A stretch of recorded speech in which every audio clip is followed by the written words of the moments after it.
Shalom saudara, selamat pagi. Kembali kita bertemu dalam renungan online Happy Sport Family. Pada pagi hari ini saya beri judul Biar Waktu yang Menjawab.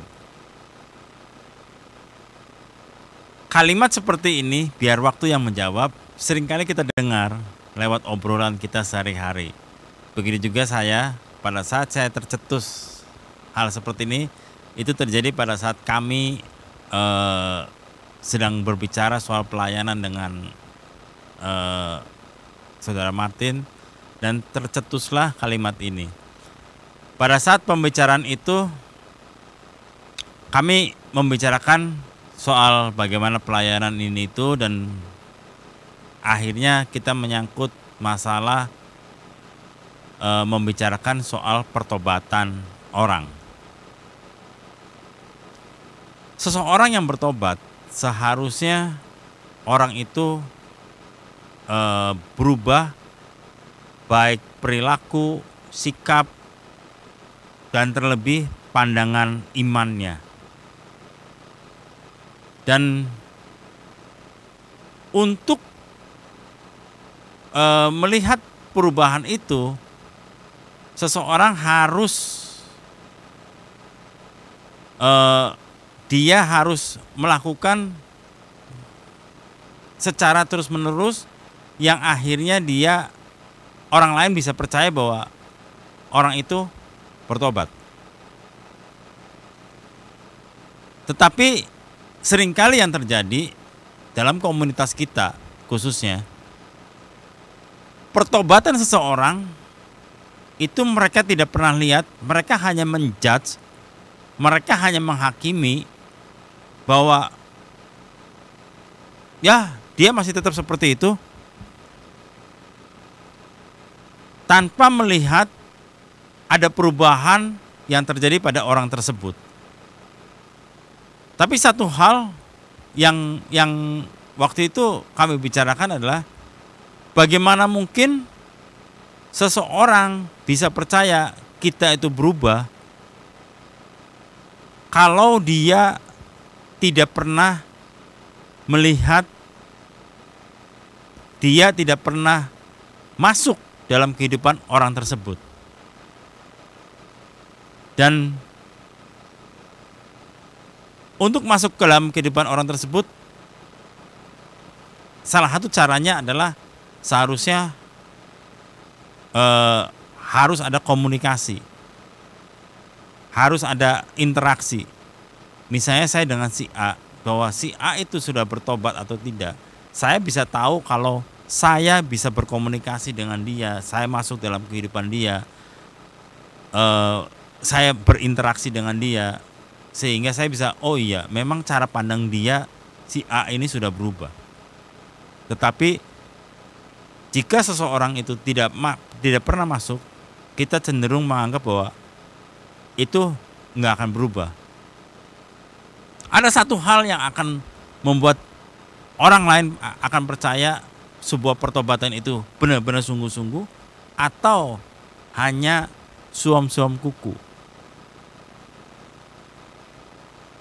Saya ambil satu ayat dalam Filipi 2 ayat yang ke-12.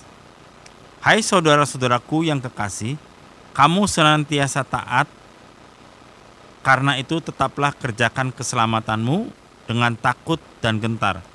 Bukan saja seperti waktu aku masih hadir, tetapi terlebih pula sekarang waktu aku tidak hadir. Karena Allah lah yang mengerjakan di dalam kamu, baik kemauan maupun pekerjaan menurut kerelaannya. Di sini Rasul Paulus menyampaikan kepada jemaat di Filipi bahwa jemaat di Filipi harus melakukan sesuatu hal yang baik, yang benar, bukan hanya sekedar melakukan pada saat dia masih ada di situ. Tetapi sekarang di saat Rasul Paulus sudah tidak ada di Filipi, jemaat di Filipi ini harus tetap melakukan. Artinya apa?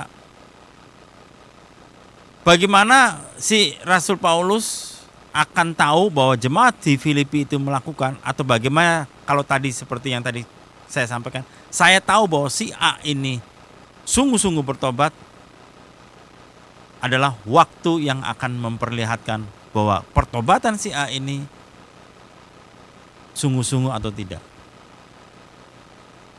Waktu yang akan berbicara, yang akan membuktikan bahwa pertobatan itu sungguh-sungguh atau tidak. Kita tidak bisa menghakimi bahwa, oh, dia kan dulu begini, dia kan dulu begitu, dia dulu suka narkoba, dia dulu suka mabuk-mabukan, dia dulu segala macam kejelekan dunia. Tapi kita tidak pernah tahu dan tidak pernah mau berinteraksi dengan dia, dengan orang tersebut. Kita tidak akan bisa menjudge itu dengan benar. Tetapi kalau dengan berjalannya waktu, orang tersebut melakukan tindakan-tindakan, melakukan sikap yang berubah, yang berbeda, yang menjadi lebih baik, dan yang menyatakan bahwa memang dia sudah bertobat dengan buah-buah roh yang sudah ada dalam hidupnya, itu tidak akan pernah bisa dibohongin. Dan itulah kenyataannya. Karena itu, saudara semua, saya mengajak pada pagi hari ini kita semua untuk sama-sama, bukan untuk menjudge bahwa orang itu masih seperti dulu, tapi marilah kita berubah dari diri kita sendiri. Kita kerjakan keselamatan kita sesuai dengan apa yang Tuhan berikan buat kita masing-masing, dan kita lakukan dengan sebaik mungkin, sehingga pada saatnya waktu akan membuktikan siapa yang sungguh-sungguh bertobat dan siapa yang tidak. Dengan demikian, kita tidak menjadi hakim atas orang-orang lain, tetapi kita melakukan dengan sungguh-sungguh apa yang Tuhan mau untuk kita lakukan. Sekian, mari kita berdoa. Tuhan Yesus, kami bersyukur pada pagi hari ini Engkau kembali ingatkan kami untuk kami boleh sungguh-sungguh mengerti Tuhan, dan kami sungguh-sungguh mau melakukan apa yang menjadi tugas tanggung jawab kami dalam mengerjakan keselamatan kami masing-masing. Jangan biarkan kami menjadi hakim atas orang-orang lain, karena kami tahu penghakiman adalah milik-Mu. Tapi biarlah kami sama-sama melakukan dan kami saling mengasihi untuk kami boleh mengingatkan masing-masing dengan cara yang benar, yang sesuai dengan rencana dan kehendak-Mu. Terima kasih Tuhan. Dalam nama Tuhan Yesus kami mengucap syukur. Haleluya. Amin. Selamat pagi. Sehat selalu. Tuhan Yesus memberkati.